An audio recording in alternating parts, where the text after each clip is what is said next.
Bismillahirrahmanirrahim. Assalamualaikum warahmatullahi wabarakatuh.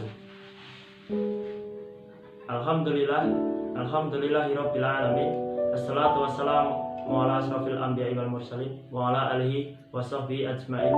Amma ba'du. Pertama-tama, marilah kita panjatkan puji syukur kita kehadirat Allah Subhanahu wa taala yang senantiasa memberikan kerahmatan, hidayahnya serta inayahnya kepada kita semua.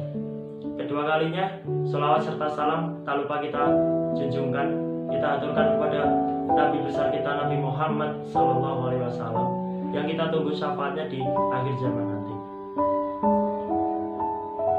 Perkenalkan, saya Farul Setiawan, mahasiswa Fakultas Ilmu Tarbiyah Pendidikan Agama Islam IAIN Surakarta.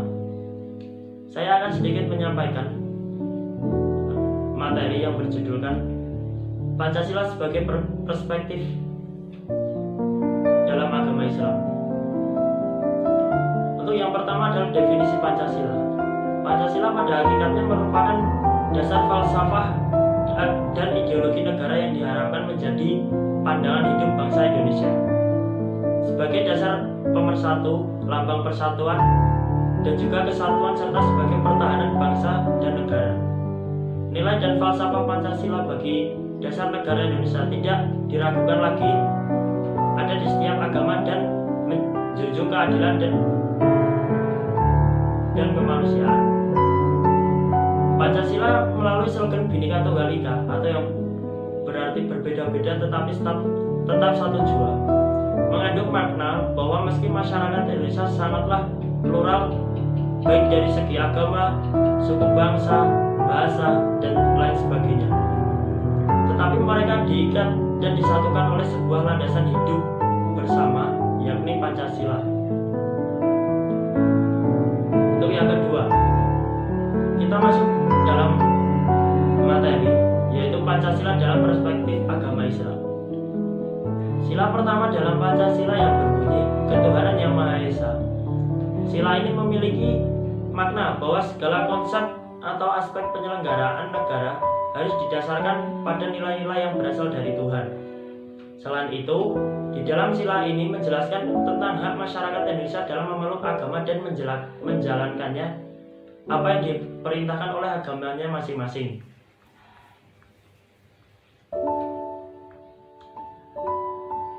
Dijelaskan dalam Al-Quran surah Al-Ikhlas ayat 1 yang berbunyi Bismillahirrahmanirrahim. Qul huwallahu ahad. Artinya, katakanlah dialah Allah yang Maha Esa. Ayat ini menyatakan, katakanlah wahai Nabi Muhammad kepada yang bertanya kepadamu, bahkan kepada siapapun, bahwa dia yang wajib wujudnya dan yang berhak disembah adalah Allah Tuhan yang Maha Esa. Sesuai dengan ayat di atas, sangat jelas bahwa manusia harus mengakui dan meyakini adanya satu Tuhan. Begitu pula dengan Pancasila yang menyatakan adanya ketuhanan yang juga satu. Dalam sila pertama ini juga terdapat unsur-unsur yang melibatkan hubungan antara manusia dengan Tuhan. Dalam berhadapan dengan Allah, seorang muslim menempati kedudukannya sebagai hamba, sehingga tampaklah kepatuhan dan juga kecintaan dalam pengabdiannya. Untuk sila yang kedua yang berbunyi kemanusiaan yang adil dan beradab. Sila kemanusiaan yang adil dan beradab menekankan pentingnya memanusiakan manusia yang dilandasi dengan keadilan dan berbudi luhur atau akhlak. Karena manusia merupakan makhluk yang paling sempurna di antara makhluk Allah Subhanahu wa taala yang lain. Maka sifat adil merupakan sifat yang harus mutlak dimiliki oleh setiap manusia. Penjelasan ini terdapat pada Al-Quran surat An-Nisa ayat 135 yang bunyinya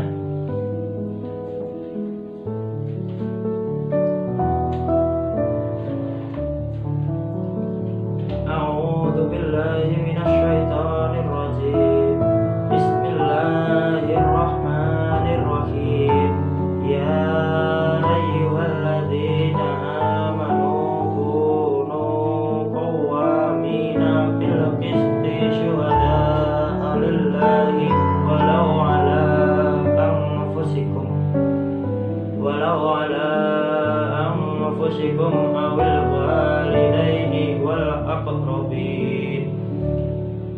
yakun ghaniya aw faqiran fallahu ula bihim fala tattabi'ul hawa an ta'dilu wa in tal'u aw tuqridu fa innallaha kana bima ta'maluna khabir.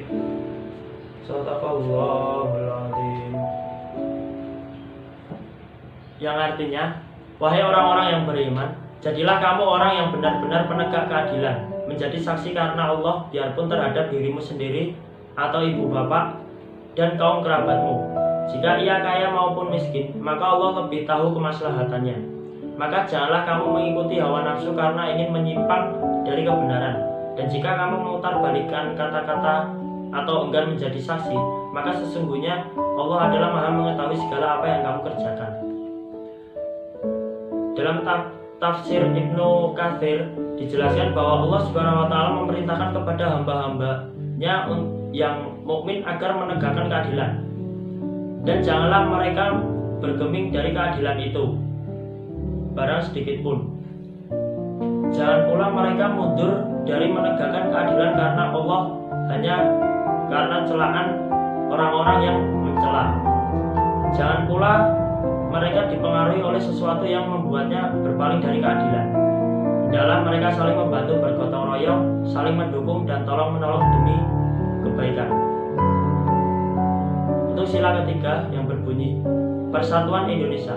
Persatuan berarti menyiratkan arti adanya keragaman, bukan berarti memaksakan persamaan, yaitu Bhinneka Tunggal Ika. Persatuan dalam hal ini adalah persatuan kebangsaan Indonesia yang dibentuk atas bersatunya beragam latar belakang sosial, budaya, politik, agama, suku bangsa, dan ideologi yang berada di wilayah Indonesia. Dalam hal ini, Islam sejalan dengan konsep Pancasila karena adanya konflik Islam mengajarkan tentang upaya-upaya menyikapi keanekaragaman masyarakat dan bangsa, yaitu persatuan dan kesatuan manusia perlu diikat oleh persaudaraan.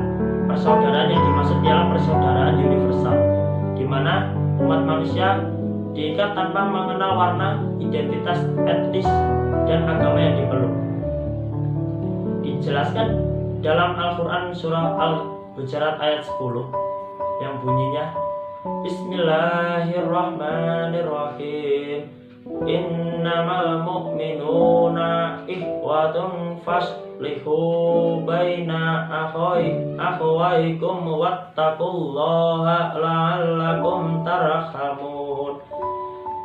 Artinya, orang-orang beriman itu sesungguhnya bersaudara. Sebab itu, damaikanlah atau perbaikilah hubungan antara kedua saudaramu itu, dan takutlah kepada Allah, supaya kamu mendapat rahmat.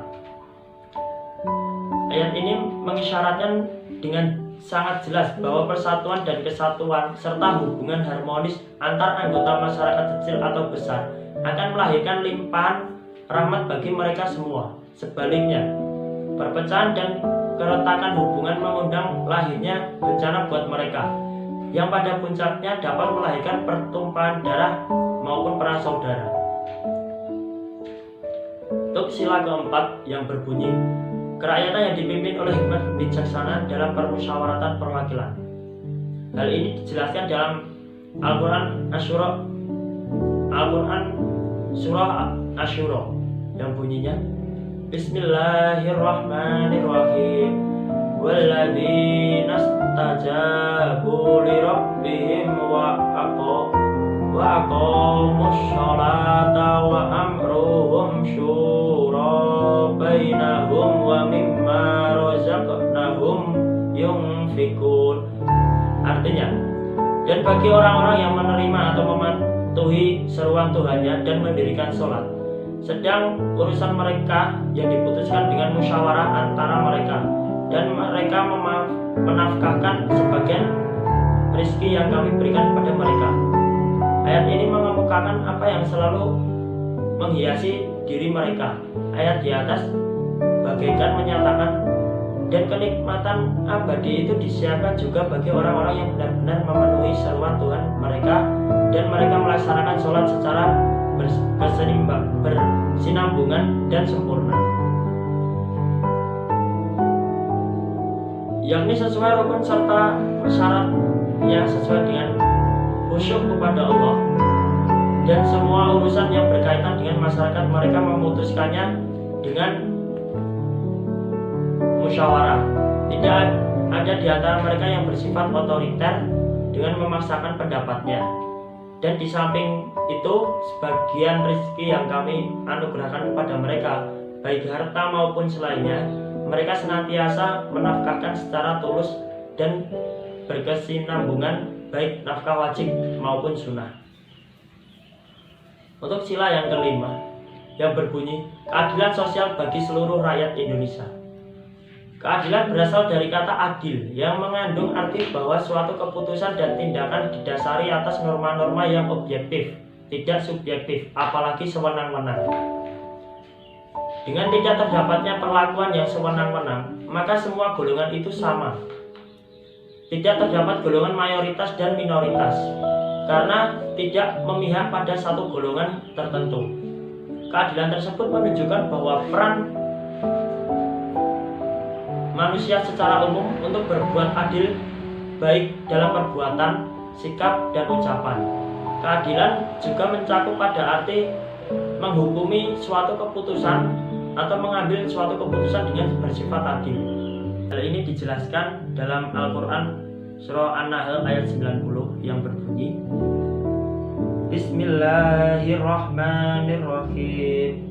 Innallaha ya'muru bil adli wal ihsani wa ita'i dzil qurba wa yanha 'anil fahsya'i wal munkari wal bagyi ya'idzukum la'allakum tadhakkarun.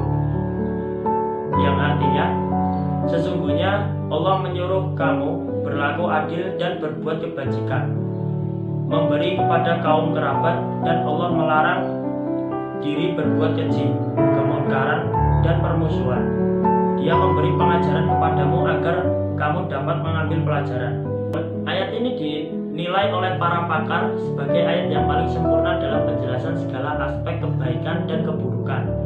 Dalam tafsir Ibnu Katsir, ayat ini menjelaskan bahwa Allah Subhanahu wa Ta'ala memberitakan bahwa Dia memerintahkan kepada hamba-hambanya untuk selalu bersikap adil dan memotivasi mereka untuk berbuat baik, yakni pertengahan dan seimbang.